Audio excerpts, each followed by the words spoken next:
Alright, hello and welcome to everyone. Today my guest is Devin Powell, MMA fighter. So, Devin, can you please say a few words about yourself for the introduction so we can continue with the interview? Please go for it. Yeah, name's Devin Powell. I'm a MMA fighter, a Bellator, UFC, World Series of Fighting veteran, Bjj Black Belt, and owner of No Stos MMA. So, kind of my quick little background, I guess. Thank you so much for sharing this valuable info. When did you start training MMA as martial art? I know you trained many martial arts, but when did you decide that it has to be MMA? I first started training when I was 19. I'm 32 now, so yeah, it's been like 13 or so years now. Can you please elaborate your nickname? My nickname, what have you heard is my nickname? Well, do you have one? I don't. I mean, I've had people call me different things. People call me the Pig Father now because I have a pet pig. Um, but yeah, I mean, I've never really given myself one or said that I have a nickname. Some people call me the Reanimator now because my last fight, I choked someone out and they woke back up and started wrestling the referee. So that's another one I've heard. Well, I've heard many stuff. That's why I decided to ask you. I mean, people say many stuff. So for now, you don't have a pure nickname, right? Exactly. Yeah. Nothing for real. All right. Can you please describe the meaning of your tattoos? My tattoos. Yes. I I mean I've got a lot of tattoos, but I have some Japanese henna mask with the Budo, which is like the Japanese warrior whatnot that you know just traditional Japanese masks, and then I have like a Fight Club tattoo, and got a lot of tattoos. Not all of them are necessarily filled with meaning. I just like the art, so it's kind of the that's really the main thing is it just being art. Great. So you mentioned your BJJ black belt, right? So is this your fundamental martial art or?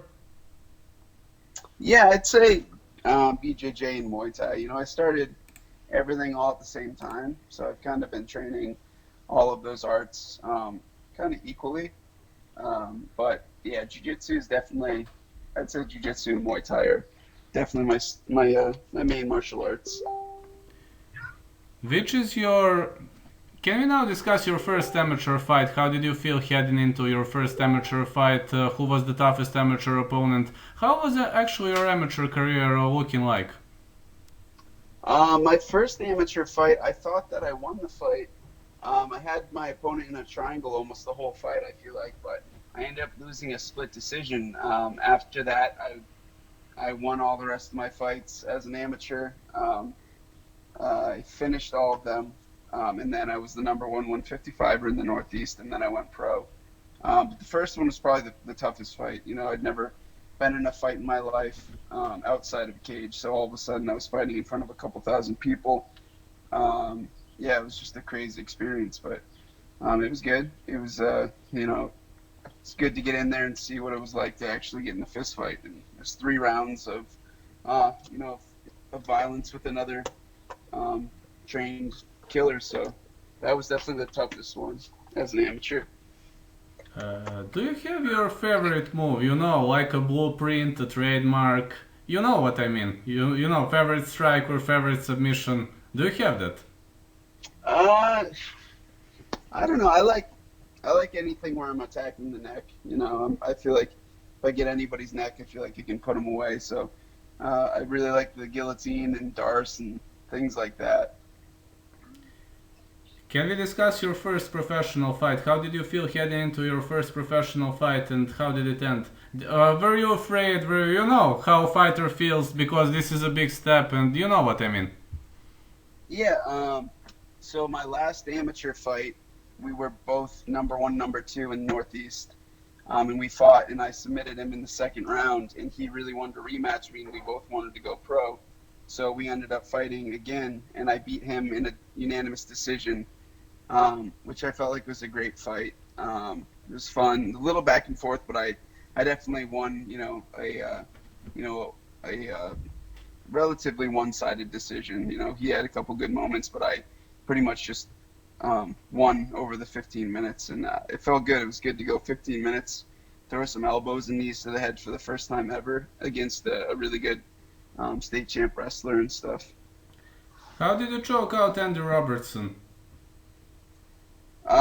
With the triangle choke, I put him to sleep.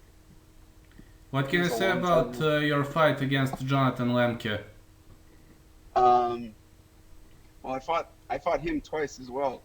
Once I head kicked him and knocked him down, and then guillotined him. And then the other time was a short notice fight on the Dana White Looking for a Fight TV show. And then I fought him, and I broke my nose really bad in that fight, and I came back and dropped him and then choked him out for a second time. Can I ask you about that head kick? How did you land it in the first fight? How did you trick him to drop his arm?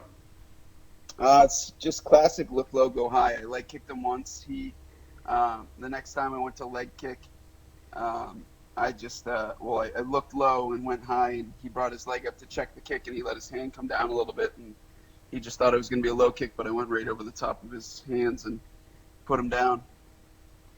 Outstanding, really outstanding. How did you win Vacant HAF MMA Professional Lightweight Championship? Um, that fight was TKO from elbows on the ground. It was I knocked my opponent down with a punch, and then I got on top and just started throwing some elbows. Tried to roll through for a knee bar, and he was just directly underneath me and kept throwing elbows. And the ref saw enough, and they stopped it. A lot of blood in that fight. What can you say about your WSOF fight against Tom Marcelino? This is question one. And question two, what do you think of WSOF as the promotion? I think what they're doing now, because I don't know who was part of WSOF that is now the PFL, but PFL is a really cool league. I think the chance to win $1 million after putting a couple fights together is a pretty incredible thing. But yeah, I think WSOF was awesome, and yeah, I think the same thing for PFL. All right. What can you say about your UFC debut versus Klose? It was eye opening. I went in there and I fought a really good guy with a good game plan. He was able to kind of shut me down. He just held me on the wall, and he won a decision. It was a very frustrating fight, but it is what it is.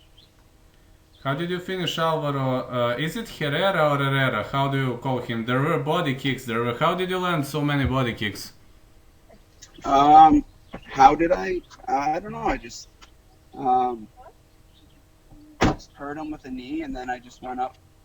I went after the body. After that, I knew I hurt him with the knee, and then I just threw the kick, and then that was it.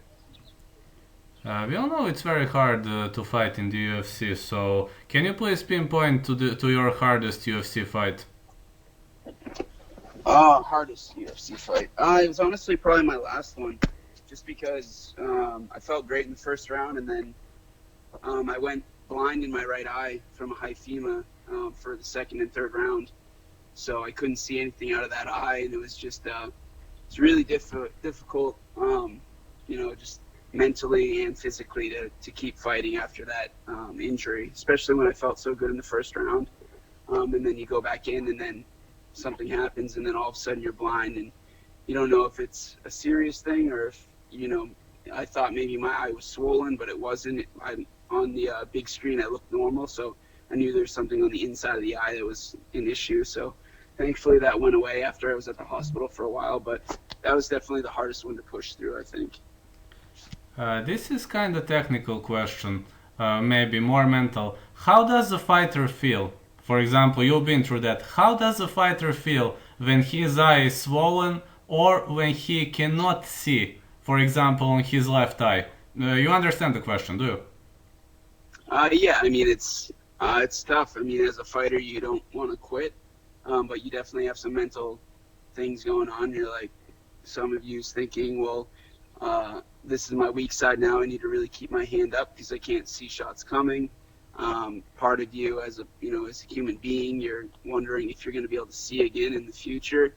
And as a fighter mindset, you're thinking you got to go in and go for the kill and go out on your shield if not. So, yeah. What can you say about the fight against Marcus Surin? And another question, I've never seen mounted guillotine before. I've seen guillotines of the bottom, I've seen standing guillotines, I've seen many kinds of guillotines, but I've never seen mounted guillotine in my life. So how have you finished via mounted guillotine? It's probably a harder one, right? Yeah, it was I like going to that kind of climbing on top whenever people roll and stuff. It was just a perfect storm. He was trying to scramble out and I followed and ended up in that position. But yeah, I feel like anytime I get a hold of someone's neck, I can kind of put them away.